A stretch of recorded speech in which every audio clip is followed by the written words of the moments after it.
Hello students, welcome to my YouTube channel Eklavya official. देखिए students, इस channel पे आपको क्लास 11 12 बीएससी एमएससी फिजिक्स के टॉपिक्स की एक्सप्लेनेशन देखने को मिलती है और विथ नोट्स के साथ आपको यहाँ पे आप नोट्स बनाते हुए और अपने हेडिंग को पढ़ सकते हैं, समझ सकते हैं। तो आज का जो क्लास है हमारा वो है इलेक्ट्रिक चार्ज और फील्ड चैप्टर नंबर 1 क्लास 12 का। वो है कूलॉम्स लॉ, जो कि एक इंपॉर्टेंट टॉपिक है।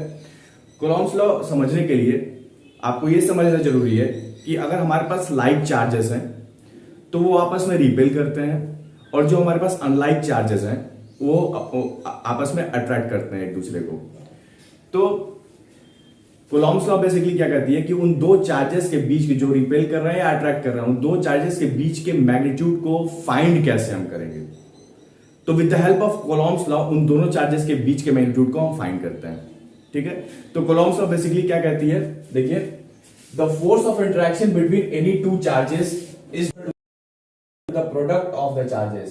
तो जो फोर्स ऑफ इंटरेक्शन इन दो चार्जेस के बीच में लग रहा है वो किसके डायरेक्टली प्रोपोर्शनल है, प्रोडक्ट ऑफ द चार्जेस के। तो जो फोर्स लग रहा है वो डायरेक्टली प्रोपोर्शनल है product of the charges Q1 Q2 के, जो यहां पे हमने कंसीडर किया है, and inversely proportional to the square of the distance between them. और जो यहाँ पे R है, जो सेपरेट कर रहा है Q1 Q2 को, उसका जो डिस्टेंस है वो हमने R माना हुआ है, वो उस फोर्स के इनवर्सली प्रोपोर्शनल है, उसके स्क्वायर उस फोर्स उस डिस्टेंस के स्क्वायर के इनवर्सली प्रोपोर्शनल है। तो F inversely proportional to 1/r square and acts along the line joining the two charges. और उन्हीं के बीच एक्ट करता है जो लाइन दो चार्जेस को ज्वाइन करती है, उन्हीं के बीच में ये कूलॉम्स लॉ एक्ट करता है। ठीक है, तो यहां पे हम यह क्या माने हुए हैं, हम माने हुए suppose 2 point charges Q1 Q2। तो दो चार्जेस मान लें Q1 Q2, जिसके बीच में हम कूलॉम्स लॉ लिखेंगे कि according to Coulomb's law mathematically वो क्या कहता है, separated in vacuum by the distance r, जो कि वैक्यूम में रखा गया है और उनके बीच का जो डिस्टेंस है वो r है।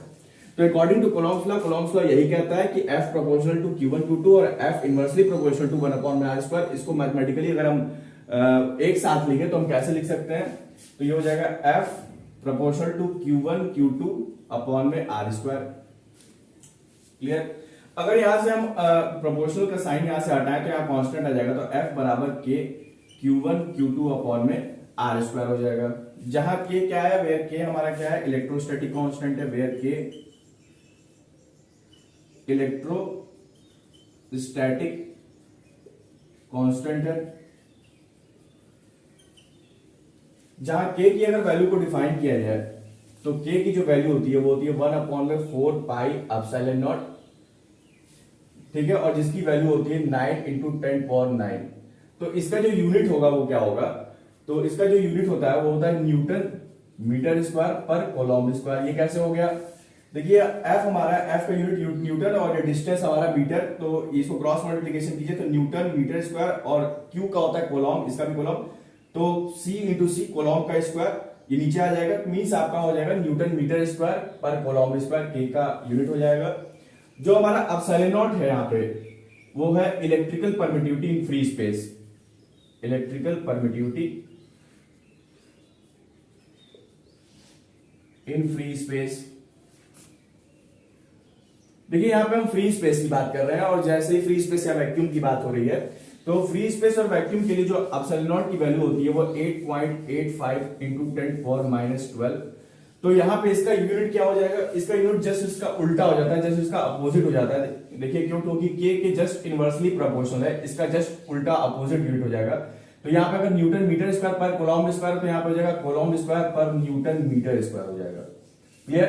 तो देखिए ये फ्री स्पेस और वैक्यूम के लिए वैल्यू लिखी गई है एप्सिलॉन नॉट की। अगर चार्जेस फ्री स्पेस या वैक्यूम में नहीं है, चार्जेस किसी और मीडियम में, मीडियम उसका बदल गया है, तो एप्सिलॉन नॉट की भी वैल्यू जो होती है वो बदल जाती है। क्लियर है। तो यहां पर एप्सिलॉन नॉट की वैल्यू चेंज हो जाएगी। तो ये जो आपके जो वैल्यूज है, ये वैल्यूज ये बहुत इंपॉर्टेंट वैल्यूज है जो कि आपके न्यूमेरिकल में भी ये काम करेंगे। तो यहाँ पे एक दो चीज और यहाँ पे ध्यान रखना है, वो क्या ध्यान रखना है कि ये Q1 और Q2 जो हमने चार्जेस यहाँ कंसीडर किए हुए हैं, जो कि सेपरेटेड है r डिस्टेंस पे, ये Q1 Q2 की मैग्नीट्यूड की वैल्यू चाहे कुछ भी हो, इन दोनों के बीच में लगने वाला जो इलेक्ट्रोस्टैटिक फोर्स है, इन चार्जेस के बीच में लगने वाला जो इलेक्ट्रोस्टैटिक फोर्स है, उनके मैग्नीट्यूड की वैल्यू हमेशा सेम रहेगी, हमेशा एक बराबर रहेगी। दूसरी चीज जो यहाँ पे ध्यान देने वाली है वो ये है कि अगर दोनों चार्जेस हमारे सेम नेचर के हैं तो दोनों के बीच के जो इलेक्ट्रोस्टैटिक फोर्स होगा वो आउटवर्ड डायरेक्शन में होगा, मींस बाहर की तरफ होगा, इस प्रकार से। और अगर ये दोनों चार्ज अपोजिट नेचर के हैं, सेम नेचर के नहीं है, अपोजिट नेचर के हैं, तो फिर इन दोनों में जो लगने वाला इलेक्ट्रोस्टैटिक फोर्स होगा वो इनसाइड होगा, अंदर की तरफ होगा। तो देखिए स्टूडेंट्स, आज हमने क्या सीखा? आज हमने कोलॉम्स लॉ के बारे में सीखा, जो कि एग्जाम के पॉइंट ऑफ व्यू से एक इंपॉर्टेंट टॉपिक है। ये इसके वैल्यूज न्यूमेरिकल में बहुत ज्यादा इस्तेमाल किए जाते हैं। तो इसके बाद का जो क्लास होगा वो कोलॉम्स लॉ इन वेक्टर फॉर्म में बताऊंगा। उम्मीद करूंगा आज का क्लास समझ में आया होगा। अगर आज का क्लास आपको समझ में आया हो तो इस चैनल को लाइक, सब्सक्राइब, वीडियो को लाइक करना मत भूलिएगा। Thank you so much.